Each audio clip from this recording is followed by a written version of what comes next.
สวัสดีครับพี่น้องเอาอุตุประกาศเตือนออกมาแล้วฉบับ3ฉบับ4ออกมาแล้วเด้ออุตุนิยมวิทยาพี่น้องข่าวด่วนนึกว่าเป็นข่าวด่วนนะฝนตก5วันรวดทั่วประเทศนี่มาเบิงชาวนารีบดูเด้อพี่น้องเด้อเพราะว่าวันเข้าวันน้ำไว้เข้าเกิดแล้วบ่ถ้าเข้าเกิดแล้วก็ไข่อยู่แหน่แต่ว่าถ้าเข้ามันเกิดไม่บ่เหย้าก็อันตรายอยู่เด้แล้วผู้ใดเข้าที่บ่ทันเกิดนี่ถ้าฝนตกแซ่น้ำท่วมขังนี่เรียบร้อยเด้เข้าเน่าอ่าพื้นที่สีแดงพื้นที่สีเหลืองนี่ถือว่าฝนตกหนักถึงหนักมากเด้พี่น้องพื้นที่เสี่ยงอันตรายนะครับเนาะอุตุประกาศเตือนทั่วประเทศไทยช่วงนี้3ปัจจัยที่พยากรณ์ลงไปคลิปก่อนว่าประเทศไทยเฮานี่มีร่องมรสุมที่กดดันลงมาต่ำแล้วก็มาแรงลมร่องมรสุมมาแรงอาจจะเกิดเป็นพายุไซโคลนได้แน่ๆเพราะฉะนั้นตั้งแต่เมื่อวานวันที่23ถึงวันที่27ที่อุตุนิยมประกาศแจ้งเตือนมาเนาะแจ้งเตือนมานี่วันที่23ถึง27พุ่นล่ะฝนสิตกแห้งแต่ว่าพยากรณ์ไปเบิ่งในส่วนของอีหยังดาวเทียมในส่วนของเรื่องอุตุนิยมวิทยาแล้วก็ฟ้าฝนนี่ก็เป็นที่น่าเชื่อถืออยู่ได้พี่น้องแดงจึงครึ่งบ่นี่ช่วงวันที่24 25 26นี่วันที่23ก็ถือว่าผ่านมาแล้วเนาะจากนี้ไปก็เป็นวันที่24ก็คือมื้อนี้แง้นเบิ่งท้องฟ้าแล้วบ้านพ่อใหญ่การนี่ครึ้มมาแล้วเด้ครึ้มมามืดตึบมาแล้วท้องฟ้าแถวบ้านพ่อใหญ่การนี่เบิ่งติล่ะเอ้ยท้องฟ้ามืดตึบมาแล้วตะกี้มันเมื่อประมาณสัก20นาทีนี่มันปล่อยๆมาเลยเด้บ้านพ่อใหญ่การนี่ตกปลอกปักแป๊กปลอกแป๊กปล่อยๆมาแล้วแต่ว่าตอนนี้ช่วงนี้ก็ขาดหายไปอีกบัดนี้ขาดหายไปอีกบัดนี้แต่ว่าก็ให้ระมัดระวังว่าฝนจะตกตั้งแต่มื้อนี้แหละแห้งสุดแหละมื้อนี้กับมื้ออื่นมื้อฮื้อ24 25 26 27นี่ที่จริงมาบางจังหวัดนี่อย่างเช่นภาคเหนือตอนบนภาคอีสานตอนบนแล้วก็ภาคอีสานตอนล่างนี่มันตกไปแล้วเด้เมื่อวานเนี่ยตกแบบแห้งเนี่ยแต่ว่าก็ยังบ่ทันเซาเด้จะตกฮอดพุ่นละวันที่27พุ่นละเสี่ยงพื้นที่น้ำท่วมเด้อเข้านาสาโทมุนเบิดแหละเอาไปมาเบิ่งรายละเอียดกันจักหน่อยเนาะประกาศฉบับ3ประกาศฉบับ3ฝนตกหนักถึงหนักมาก23ถึง27พฤษภาพรุ่งนี้ฝนถล่มวันแรก60จังหวัดนี่แจ้งประกาศมาเมื่อวันที่22เด้อพี่น้องเด้อวันว่าพรุ่งนี้ก็คือวันที่23มื้อนี้ก็คือวันที่24แล้วนะครับเนาะแต่ว่าของพยากรณ์จะตัดออกวันที่23เพราะมันผ่านมาแล้วกรมอุตุวิทยาประกาศเตือนฉบับที่3ฝนตกหนักถึงหนักมาก23ถึง27พฤษภาเปิดรายชื่อฝนถล่มพรุ่งนี้วันแรก60จังหวัดประกาศเตือนฉบับที่3ฝนตกหนักถึงหนักมากบริเวณประเทศไทยมีผลกระทบในช่วงวันที่23ถึง27พฤษภา2567โดยระบุว่าในช่วงวันที่23ถึง27พฤษภาคม2568ประเทศไทยจะมีฝนตกเพิ่มขึ้นและมีฝนตกหนักถึงหนักมากบางแห่งเนื่องจากมรสุมตะวันตกลมเฉียงใต้ที่พัดปกคลุมทะเลอันดามันประเทศไทยและอ่าวไทยจะมีกำลังแรงขึ้นประกอบกับจะมีร่องมรสุมพาดผ่านประเทศไทยตอนบนและภาคใต้ตอนบนนี่เตือน23ถึง27พคจังหวัดเช็คจังหวัดฝนถล่ม5วันรวดมาเบิ่งเมื่อวันที่24เลยพี่น้องวันที่24พฤษภาคม2568ก็คือมื้อนี้นะครับนะเริ่มตั้งแต่ภาคเหนือเด้อฝนสิตกจังหวัดไหนหนักสุดนะครับนะจังหวัดแม่ฮ่องสอนเชียงใหม่เชียงรายลำพูนลำปางพะเยาน่านแพร่อุตรดิตถ์สุโขทัยตากกำแพงเพชรพิจิตรพิษณุโลกและเพชรบูรณ์นี่เฝ้าระวังเด้อภาคเหนืออันนี้พื้นที่ภาคเหนือซุ่มนี่แดงจึงครึ่งเลยเด้ที่อุตุแจ้งประกาศเตือนมาในพื้นที่สีแดงแล้วก็ไปต่อที่ภาคตะวันออกเฉียงเหนือจังหวัดเลยหนองบัวลำพูอุดรธานีชัยภูมิขอนแก่นกาฬสินธุ์มหาสารคาม101ยโสธรอำนาจเจริญนครราชสีมาบุรีรัมย์สุรินทร์ศรีสะเกษและอุบลราชธานีอันนี้ภาคอีสานเฮานี่ให้ระวังเด้อพื้นที่ที่กล่าวซื้อมาแล้วนี่ก็เฝ้าระวังอย่างเดียวเลยพื้นที่สีแดงเด้อพี่น้องเด้อภาคกลางจังหวัดนครสวรรค์อุทัยธานีชัยนาทสิงห์บุรีอ่างทองลพบุรีสระบุรีพระนครศรีอยุธยาสุพรรณบุรีกาญจนบุรีราชบุรีนครปฐมสมุทรสาครและสมุทรสงคราม รวมทั้งกรุงเทพและปริมณฑลอันนี้ภาคกลางเฮาไปเบิ่งต่อภาคตะวันออกจังหวัดนครนายกปราจีนบุรีสระแก้วฉะเชิงเทราชลบุรีระยองจันทบุรีและตราดส่วนภาคใต้ก็จะเป็นจังหวัดเพชรบุรีประจวบคีรีขันธ์ชุมพรสุราษฎร์ธานีนครศรีธรรมราชระนองพังงากระบี่ภูเก็ตและตรังนี่อันนี้ภาคที่จังหวัดที่สมควรระมัดระวังนะครับเนาะมาเบิ่งภาพร่วมตั้งแต่วันที่25ถึง27พฤษภา25ถึงวันที่27พฤษภานี่ก็ให้เฝ้าระวังนะครับเนาะภาคเหนือพื้นที่สีแดงคือเก่าพี่น้องวันที่25ถึง27นี่จังหวัดแม่ฮ่องสอนเชียงใหม่เชียงรายลำพูนลำปางพะเยาแพร่อุตรดิตถ์สุโขทัยตากกำแพงเพชรพิจิตรพิษณุโลกและเพชรบูรณ์อยู่หม่องเก่านี่ละฝนจะซ้ำๆอยู่นี่เพราะว่าฝนตก5วันรวดเนี่ยในส่วนของภาคตะวันออกเฉียงเหนือและก็ภาคกลางไปฟังเบิ่งพี่น้องจังหวัดเลย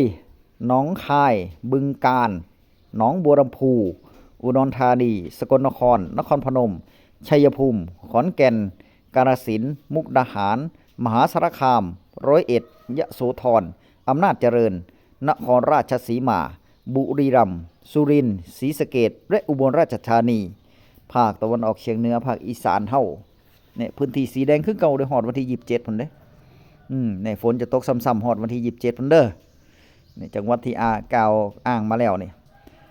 ภาคกลางจังหวัดนครสวรรค์อุทัยธานีชัยนาทลพบุรีสระบุรีสุพรรณบุรีกาญจนบุรีราชบุรีนครปฐมสมุทรสาครและสมุทรสงครามรวมทั้งกรุงเทพมหานครและปริมณฑลนี่อันนี้ภาคกลางเพิ่นเนาะครับเนาะภาคกลางก็ได้รับผลกระทบเด้ภาคกลางไปเบิ่ง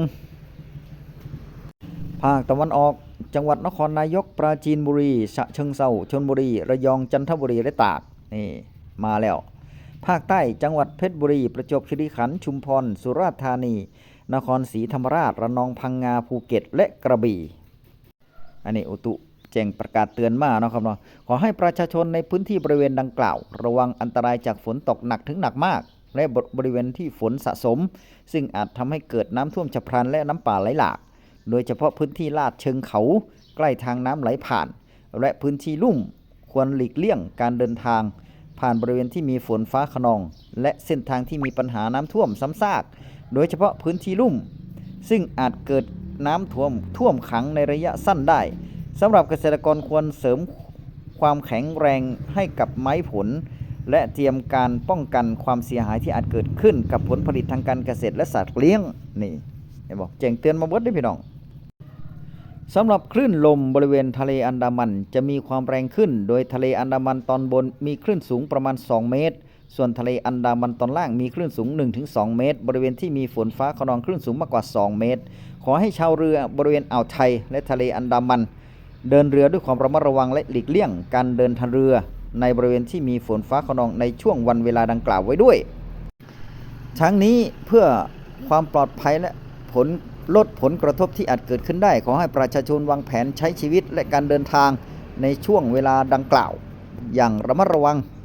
จึงขอให้ประชาชนติดตามจากการประกาศอุตุนิยมวิทยาและสามารถติดตามข้อมูลได้ที่เว็บไซต์ของกรมอุตุนิยมวิทยาหรือที่เบอร์โทร 02-399-4012-13 และ 1182 ได้ตลอด 24 ชั่วโมงโทรไปสอบถามพื้นที่ได้เนาะครับเนาะประกาศณวันที่ 22 พฤษภาคม 2568 เวลา 5:00 กรมอุตุนิยมวิทยาจะออกประกาศฉบับต่อไปในวันที่ 22 พฤษภาคม เวลา 17:00 น.ก็คือประกาศฉบับที่ 4 ที่ 5 แล้วได้พี่น้องเด้อก็ตอนนี้ก็ให้ระมัดระวังนะครับเนาะถ้าอุตุประกาศแจ้งเตือนแบบหนักๆแบบนี้ก็แน่นอนละเป็นอันว่าฝ่าฝนมาแน่นอนละเป็นห่วงมากที่สุดก็คือเกษตรกรนี่พี่น้องโดยเฉพาะเกษตรกรมี2กรณีนะครับเนาะ1ชาวนาเฮาช่วงนี้กำลังเร่งวานไถวานกันบัดนี้ลืมเลยแถวบ้านพ่อใหญ่การก็เกือบแล้วเบิดกันแล้วล่ะเหลือแต่ที่นาโน่นจังซี่นี่วานเขาเจ้าดอจังซี่นี่ก็ยังบ่ทันได้วานอยู่นะครับเนาะรอเบิ่งฟ้าเบิ่งฝนตัวนี้ก่อนนี่แล้วก็ในส่วนของที่เฝ้าระวังก็คือ นาในที่ลุ่มพี่น้องที่วานไปแล้วนี่วานไปแล้วถ้าเขาเกิดสักฝ่ามือหนึงก็ไข่อยู่นี่นะอันนั้นน่ะโอเคอยู่เนาะครับเนาะฝนมาน้ำมันมาห่งก็ถือว่าส่งเสริมมันเลยล่ะเข้างามแต่ว่าเข้าสำคัญที่ว่าเข้ากำลังเกิดแน่หรือว่าวานกำลังจะงอกออกมานี่อันนี้ถ้าน้ำมาท่วมนี่บ่เกิดเด้อพี่น้องน้ำท่วมแบบนั้นอันนี้เขาเน่าเลยแล้วเนาะครับเนาะต้องหาเมล็ดพันธุ์ไปหว่านใหม่เด้อแล้วก็อีกเรื่องหนึงก็คือเกษตรกรที่น่าเป็นห่วงก็คือเรื่องผลไม้นะครับทุเรียนกำลังออกเลยทุเรียนกำลังออกเลยก็ถ้าโดนฝนมากนักก็เน่าเด้อพี่น้องรวงลงมาทั้งลมทั้งฝนผลไม้อาจจะรวงขึ้นมาได้เพราะฉะนั้นก็ป้องกันได้อยู่หาหยังหาเสียกหาหยังหรือว่าหาถุงพลาสติกไปคลุมไว้นะครับนะบ่ให้มันเน่านั่นน่ะแต่ก็เฮ็ดความยุ่งยากให้กับเกษตรกรเด้อนี่อันนี้เป็นเป็นสิ่งที่เกษตรกรต้องป้องกันไว้นะครับเป็นที่ป้องกันไว้แล้วคาดว่าบ่ต้องคาดหรอกบ้านพ่อใหญ่การนี่ตกแน่นอนล่ะ 100% ล่ะมื้อนี้ตกไปฮอดค่ำพุ่นเด้ฝนน่ะเวลาได้ตกมาน่ะแล้วบ่แม่นมื้อเดียวนี่แล้วเนาะเขาเนาะมัน5มื้อแซ่ตกแซ่แบบนี้5มื้อพุ่นเด้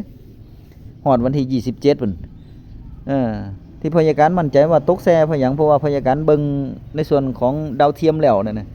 มันตกแซ่อีหลีพี่น้องมันก็จะมีเว้นพักอยู่แต่ว่ามันจะตกซุมื้อมันจะตกซุมื้อแล้วก็วันที่25 26 27นี่มันก็พื้นที่มันก็ยังแดงอยู่นี่มันก็ขึ้นแดงอยู่ก็ให้